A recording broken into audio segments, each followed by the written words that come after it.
kami ambil yaitu kebijakan perlindungan anak di Kota Semarang. Di sini saya akan membaginya menjadi 3 tahap dengan dasar karena memang biasanya formulasi kebijakan itu akan mencakup 3 tahap ini. Dan 3 tahap ini telah mencakup tahapan-tahapan yang telah dijelaskan oleh teman saya Alfreda sebelumnya. Selain itu, 3 tahap ini juga sesuai dengan Peraturan Daerah Kota Semarang nomor 16 tahun 2011 tentang tata cara pembentukan peraturan daerah, di mana terdapat 3 tahap dalam pembentukan peraturan daerah, yakni tahap persiapan, tahap pembahasan, dan tahap penetapan. 3 tahap ini otomatis juga sesuai dengan Undang-Undang nomor 12 tahun 2011 tentang pembentukan peraturan perundang-undangan.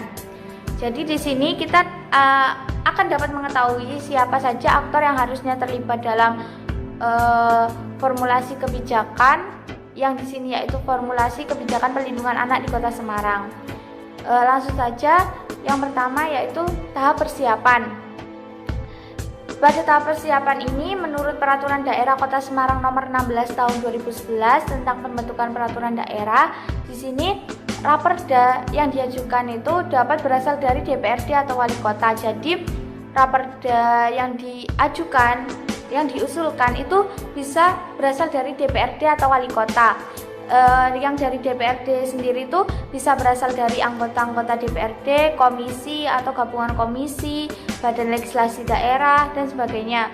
Sedangkan yang dari wali kota itu biasanya disiapkan oleh SKPD sesuai dengan tanggung jawabnya masing-masing.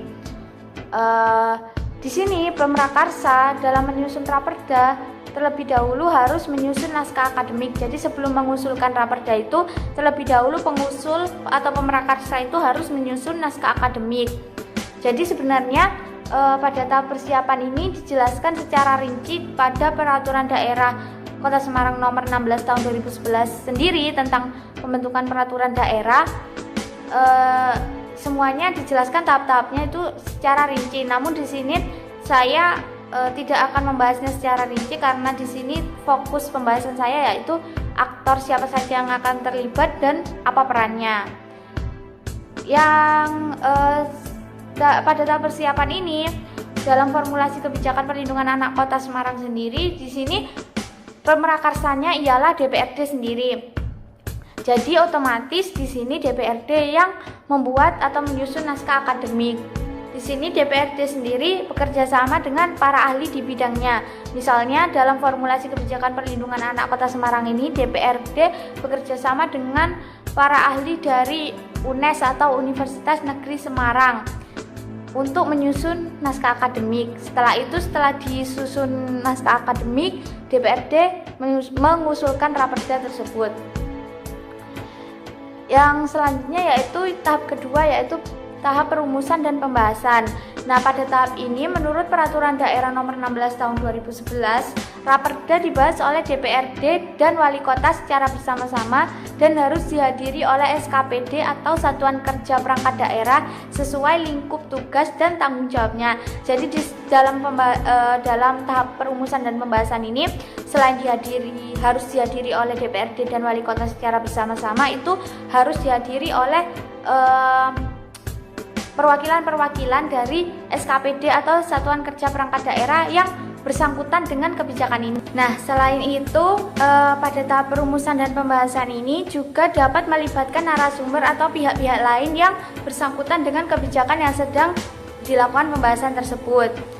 Nah, seperti contohnya misalnya dari studi kasus yang kami ambil yaitu dalam formulasi kebijakan perlindungan anak di Kota Semarang. Nah, dalam tahap ini aktor yang terlibat yaitu DPRD dan lembaga eksekutif daerah yaitu wali kota sendiri, juga perwakilan-perwakilan dari setiap SKPD atau Satuan Kerja Perangkat Daerah yang bersangkutan dengan kebijakan yang sedang dibahas, yaitu misalnya di sini ada Badan Pemberdayaan Masyarakat Perempuan dan Keluarga Berencana, lalu ada dinas seperti Dinas Pendidikan, Dinas Kesehatan, serta KPAI atau Komisi Perlindungan Anak Indonesia.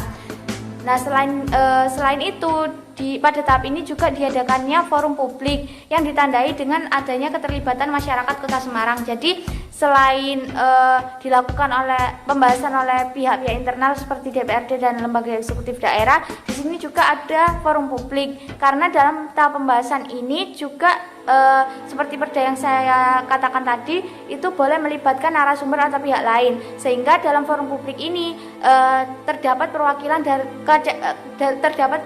dari masyarakat dari 16 kecamatan di Kota Semarang, juga ada LSM yang berkaitan dengan perlindungan anak itu sendiri. Yang selanjutnya, yang terakhir yaitu pada tahap penetapan. Nah, dalam tahap ini wali kota dan DPR di sini perannya dalam hal persetujuan. Dalam formulasi kebijakan perlindungan anak Kota Semarang di sini, wali kota telah melakukan persetujuan mengenai raperda yang telah diusulkan oleh DPRD tersebut dan telah dilakukan perumusan dan pembahasan, yakni mengenai kebijakan perlindungan anak Kota Semarang, yang lalu setelah dilakukan persetujuan dan melewati proses diundangkan oleh sekretaris daerah, lalu raperda tersebut ditetapkan bersama-sama dengan DPRD dan kebijakan tersebut dituangkan